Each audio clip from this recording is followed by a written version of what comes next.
Hello! For today's video, wala munang mga gulay, only dog food at mga vitamins lang muna. Ang dog food nila is high energy vitality. Yung mga green na nasa dog food nila is tawa-tawa powder at papaya leaves powder.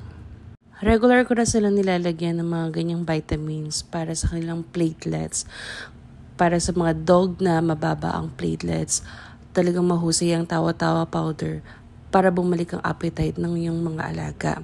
Isa rin sa mga dahilan kung bakit walang ganang kumain ng ating mga fur babies dahil minsan mababa ang platelet nila. Tayo mga dog owner, hindi natin nabibigyan ng pansin, akala natin is picky eater or wala lang silang ganang kumain. Ayaw ng dog food, ayaw ng gulay, kaya ayaw kumain, yung pala mababang platelets. Makakatulong din ng appetite enhancer at appetite